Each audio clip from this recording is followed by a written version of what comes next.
So now what we're going to do is we're going to create the border, and you guys can follow along with me if you'd like. I like to save myself some time and go ahead and make my marks.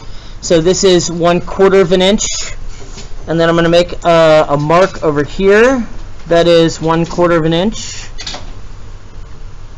So top, side, bottom. I'll just do this here. So I'll start here. Bottom.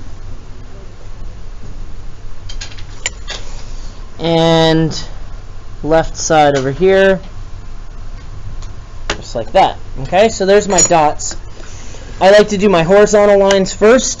So I'm going to use a construction line. So I'm holding my pencil like this, and I'm just going to gently drag it across.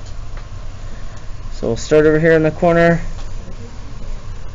and drag it across. It's going to be, that's a little bit darker than it should be, but I kind of want it to show up in the video.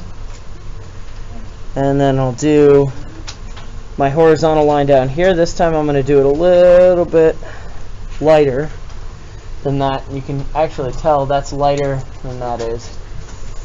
And then, so some people like to make sure that everything's lined up right, and then they do the vertical ones.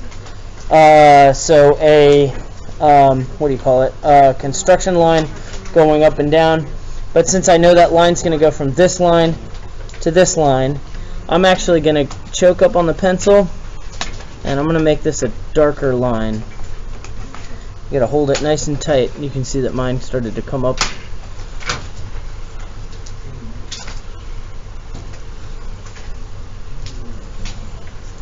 I'll make it nice and dark. And if you notice, and this is something that I want you guys to notice and maybe watch for a second. Since I am right-handed, the T-square is on my left hand, but also the triangle is on my left hand. So that way I'm drawing like this instead of it flipped like this and drawing opposite of what I'm comfortable with. So keep it on that side. So when I come over to here